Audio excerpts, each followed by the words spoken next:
And joining me now are governors of two states that have seen an alarming rise in COVID-19 cases. Governor Gretchen Whitmer of Michigan and Governor John Bel Edwards of Louisiana. Governors, welcome to both of you.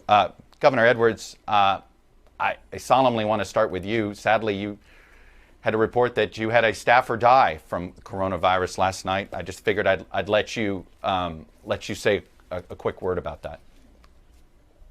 Well, thank you. April was a tremendous asset to Louisiana. She was a valuable member of our team, someone that I was actually personally friends with and had gone to church with, and she died last evening about 6 o'clock. And this should be a reminder to everyone just how serious, how deadly COVID-19 is. And we need to do everything that we can to minimize the spread, slow the spread, stay home, slow the spread, and save lives. Yeah. And you know, that's my message to the people of Louisiana today. Governor Whitmer, let me start with you. Tell me the situation in Detroit specifically right now and where Michigan is today. Our numbers are climbing exponentially. We knew it was a matter of time, not if, COVID-19 would come to Michigan. We took aggressive measures. We've been on the front end of aggressive measures that states have been taking, but we see this astronomical rise. We've got hospitals that are already at capacity. We're running out of PPE as well. I'm grateful we got a shipment from FEMA yesterday for 112,095 masks, but you know, we're going to be in dire straits again in a matter of days, and so we are keeping up the pressure and working 24/7 at the state level, and grateful that there are people who are doing that at the federal level as well. But this is not something that we should be fighting each other on. It should be everyone fighting COVID-19, right. Everyone versus COVID-19. Governor Edwards, give me the situation in New Orleans, and in particular, I think a lot of folks are concerned about some of the rural communities of Louisiana. How quickly do you fear that your system could get overwhelmed? Well, we have the coronavirus now in cases in 56 of our 64 parishes. So while the hot spot is down around New Orleans, it is statewide. We know that if we don't flatten the curve, we're on a trajectory currently to exceed our capacity in the New Orleans area for ventilators by about April the 4th. And all beds available in hospitals by about April the 10th. So we're doing everything we can to surge capacity. It is very difficult. We did get some PPE yesterday, like Governor Whitmer said. We've already allocated about 100,000 masks just yesterday to the hospitals. Ventilators are the short-term, really big pressing issue that we're trying to solve for. Very difficult because every state is looking for these. There are only so many to be had, and so we're trying to get the public to slow the spread by following the mitigation measures while we ramp up our medical capacity. This is a very challenging public health emergency.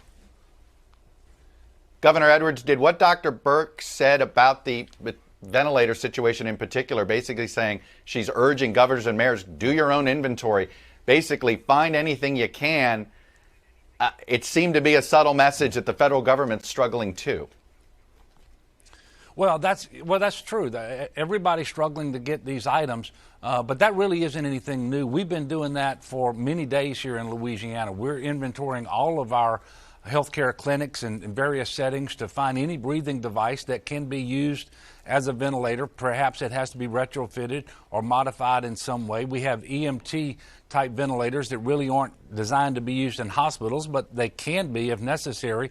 We're also trying to see if there are certain ventilators that might be able to service more than one patient at a time, depending upon their acuity level.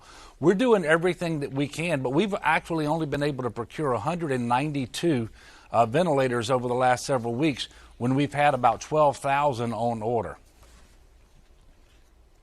Governor Whitmer, you seem to imply late in the week that you thought the federal government or perhaps President Trump was punishing Michigan in your attempts to procure different medical items. Do you have any, do you still believe that is happening, or do you believe that you were mistaken?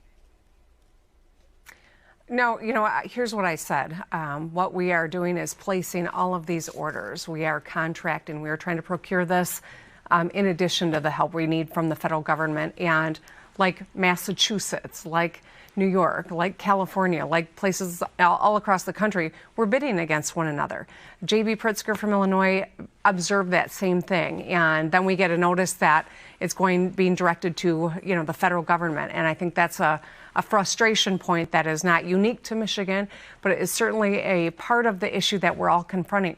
There's not enough ventilators. We need thousands of ventilators in Michigan. There is not enough N95 masks. We've got nurses who are wearing the same mask from the minute they show up for their long shift to the end of that shift. We've got to slow the spread, and that's why, the stay-at-home orders, asking people to do their part. People need to understand the seriousness of this issue. It's a novel virus with no cure, no vaccine, highly contagious and deadly.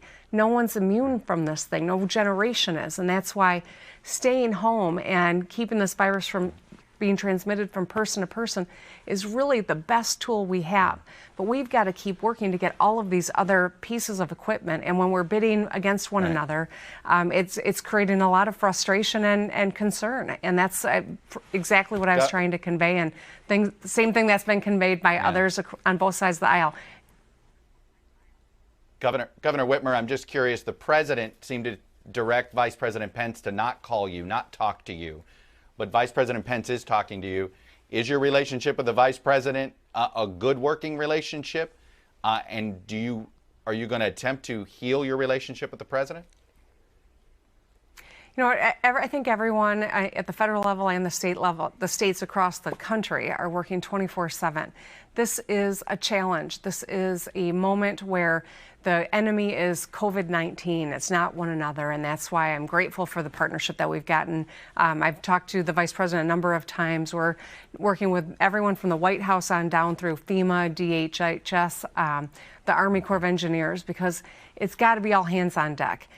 We are not one another's enemies. The enemy is the virus, and it is spreading, and it is taking American lives. And that's precisely why we governors are banding together where we can to try to make sure that we are organized, we are learning best practices from one another, we're sharing information, and we're protecting the people of our states. Governor Whitmer of Michigan, Governor Edwards of Louisiana, and again, our condolences for your staffer, April Dunn there, Governor Edwards. Good luck, stay safe, stay healthy, and as you guys said, we're all in this. Hello from Washington, I'm Chuck Todd, and thanks for checking out the Meet the Press channel on YouTube. Click on the button down here to subscribe, and click over here to watch the latest interviews, highlights, and other digital exclusives.